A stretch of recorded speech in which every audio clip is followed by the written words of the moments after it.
नमस्कार, म प्रतिमा। साँझ 6 बजेको प्रदेश समाचारमा स्वागत छ। सबैभन्दा पहिले प्रमुख प्रदेश समाचार।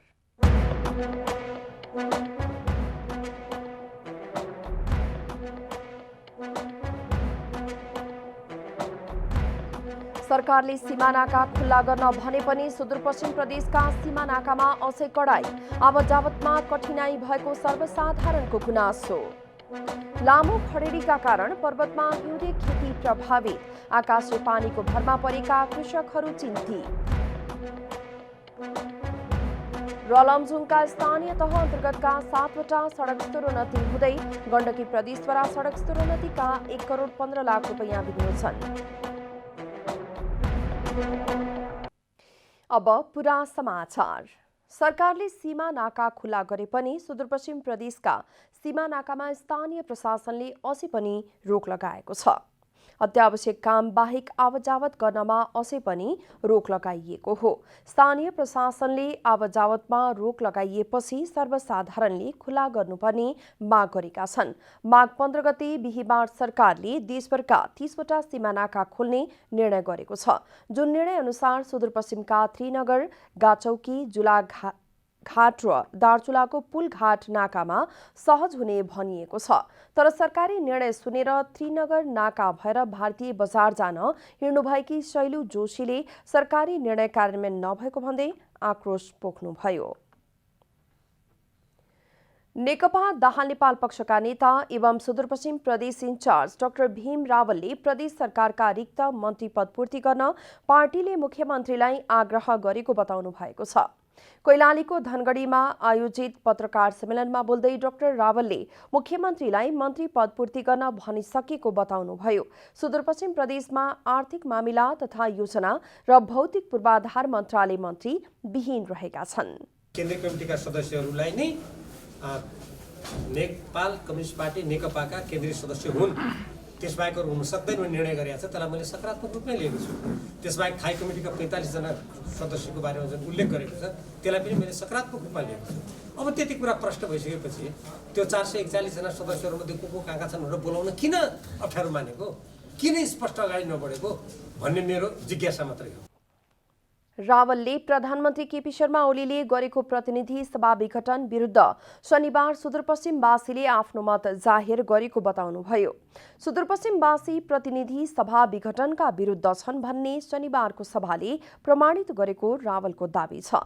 यसअघिको प्रधानमन्त्री ओलीको सभाभन्दा 4 दोब्बर बढी सुदूरपश्चिमेलीले ओलीको कदमको विरुद्ध सभामा उपस्थित भएर खबरदारी गरेको रावलको भनाइ छ। धनगढीमा आएर जे कुरा बोल्नुभएको थियो उहाँले आयोजना गरेको कार्यक्रम भन्दा झन्नै 4 दोब्बर बढी जनता उपस्थित भएर जनताले जसरी आफ्नो अभिमत कार्यक्रममा भाग लिएर प्रकट गरेका छन् त्यसबाट केपी शर्मा ओलीजी र उहाँको गुटले दाबी गरेको जनता आफ्नो साथमा छन्, हामी जनताको समर्थन पाइरहेका छौँ भने जुन दाबी गरेको थियो त्यसलाई समेत चुनौती दिएको छ, त्यसलाई झुट्टा साबित गरेको। फरक प्रसङ्गमा नेता रावलले निर्वाचन आयोगले लोकतन्त्रको मूल्य मान्यता अनुसार बहुमत पक्षलाई न्याय गर्ने विश्वास व्यक्त गर्नुभयो। प्रदेश समाचारमा अब छोटो विश्राम।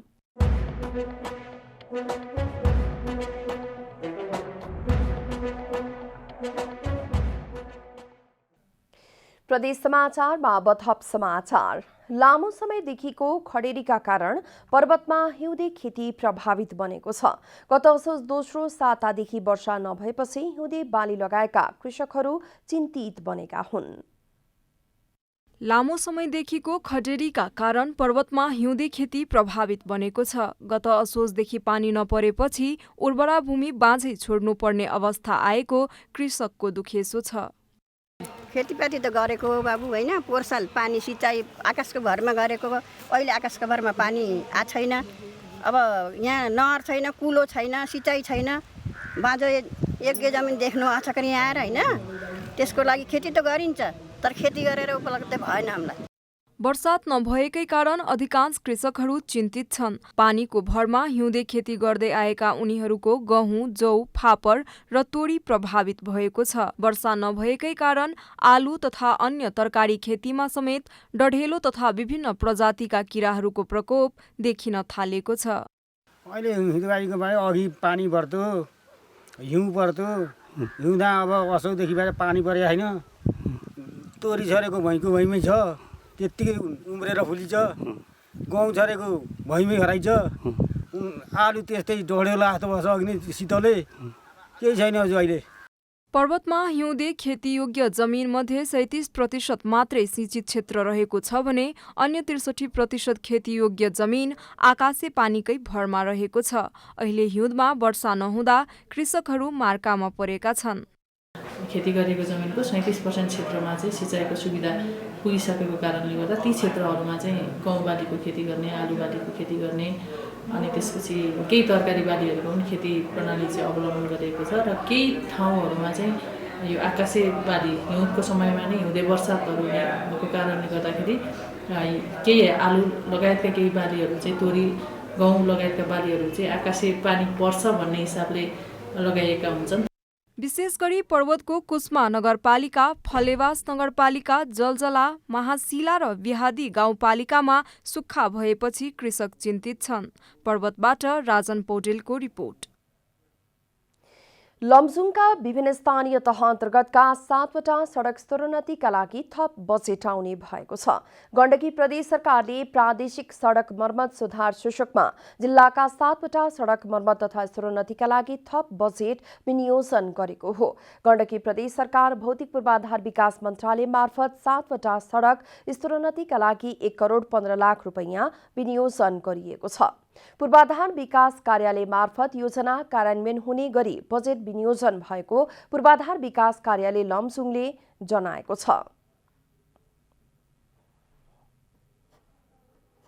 गण्डकी प्रदेश सरकार अन्तर्गत भौतिक पूर्वाधार विकास मन्त्रालय मार्फत पूर्वाधार विकास कार्यालय लमजुङबाट कार्यान्वयन हुने गरेर चालु आर्थिक वर्षको लागि प्रादेशिक सडक मर्मत सुधार भन्ने शीर्षकमा 7वटा नयाँ योजनाहरू थपिएर आएका छन् र अब हामी तत्कालै ती योजनाहरूलाई नियमअनुसार कार्यान्वयनको प्रक्रियामा अगाडि लाने प्रतिबद्धता व्यक्त गर्छौँ।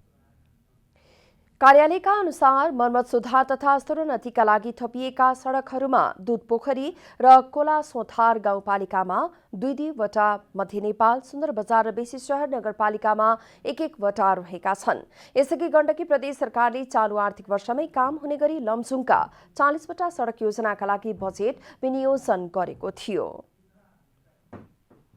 प्रदेश समाचारमा फेरि पनि छोटो विश्राम।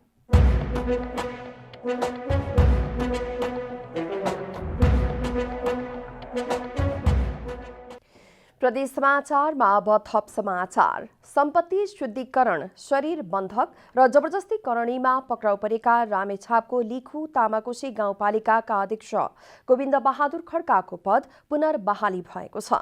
गएको साउन 30 गते विभिन्न अभियोगमा पक्राउ परेका खड्कालाई उच्च अदालतले पद पुनर्स्थापना हुने गरी धरौटीमा रिहा गरेको हो। आइतबार गाउँपालिका पुगेर पुनः गाउँपालिका अध्यक्षको जिम्मेवारी सम्हाल्दै आफूलाई नियत बस फसाइएको खड्काको दाबी छ। मैले धेरै कुराहरू अध्ययन गरेर आएको छु, त्यसकारणले कसले के भन्छ म त्योतिर लाग्दिनँ। केही कुराहरू विधि र नीति कुराहरू पनि कमजोरी भएनन्। ती कुराहरूलाई सुधार्दै म एकदम जनताप्रति वफादार भएर म चाहिँ काम गर्नेछु। धरौटीमा रिहाई भएर पुनः गाउँपालिका अध्यक्षको जिम्मेवारी सम्हालेका खड्काले 4 महिना पूर्वपक्षका लागि थुनामा बस्दा आफूले धेरै कुरा सिकेको भन्दै गाउँपालिकाको विकास र समृद्धिका लागि लाग्ने बताउनुभयो। झण्डै 5 महिनापछि गाउँपालिका फर्किएका खड्कालाई स्थानीय जनताले भव्य स्वागत गरेका छन्। गाउँपालिका अध्यक्ष खड्का जनप्रेमी नेता भएको स्थानीयको भनाइ छ। वर्षको बुढी आमाले पनि उहाँलाई आशिक दिनुभएको थियो। त्यो आशिक के थियो भने जुन व्यक्तिले उहाँलाई फसाइएको छ तत्कालै उहाँलाई विपरीत त्यसलाई नै फसाइयोस् र गोविन्द बहादुर खड्का छिटो निस्केर आओस् भनेर उहाँ मेरो अगाडि रुनुभएको थियो र राम्रो गर्नुभएको थियो। उहाँले कसैले जिताएको होइन, 4 जना उहाँको दाजुभाइले जिताएको होइन, आम लिखु तामाकोशी गाउँपालिका तपाईँको सबैजनाले उहाँलाई चाहिँ जनमत हालेर जनमतबाट जितिएर आउनु भएको। गाउँपालिका अध्यक्ष खड्का सम्पत्ति शुद्धिकरणको अभियोगमा 10 लाख, जबरजस्ती करणीमा 5 लाख र शरीर बन्धको अभियोगमा 2 लाख गरी 17 लाख रुपैयाँ धरौटी बुझाएर पौष 19 गते रिहा हुनुभएको थियो। प्रदेश 1 मा नेपाल टेलिकमको सेवा प्रभावित भएको छ। अप्टिकल फाइबरमा समस्या देखिँदा सेवा प्रभावित भएको र मर्मतको काम भइरहेको टेलिकमले जनाएको छ। आइतबार बिहान करिब 3:30 बजेदेखि बर्दिवासमा फाइबरमा समस्या देखिँदा त्यसको असर पूर्वका जिल्लाहरूमा परेको छ।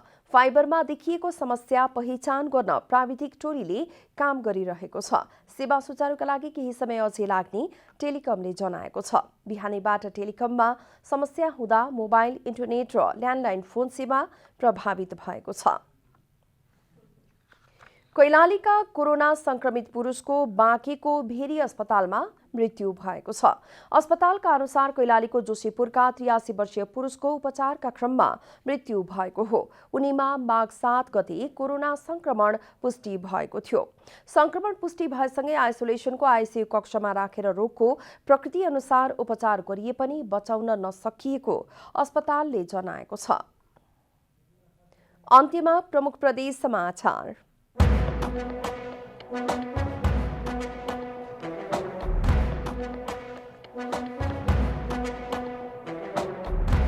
सरकारले सीमा नाका खुला गर्न भने पनि सुदूरपश्चिम प्रदेशका सीमा नाकामा अझै कडाई, आवतजावतमा कठिनाई भएको सर्वसाधारणको गुनासो। लामो खडेरीका कारण पर्वतमा हिउँदे खेती प्रभावित, आकाशे पानीको भरमा परेका कृषकहरू चिन्तित। र लमजुङका स्थानीय तह अन्तर्गतका 7वटा सडक स्तरोन्नति हुँदै गण्डकी प्रदेशद्वारा सडक स्तरोन्नतिका लागि 1 करोड 15 लाख रुपैयाँ विनियोजन।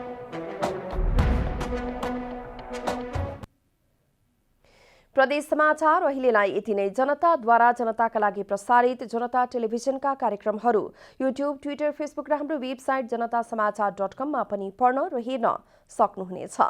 सूचनामा तपाईको सहभागिता, समयमा समाचार हाम्रो प्रतिबद्धता। नमस्कार।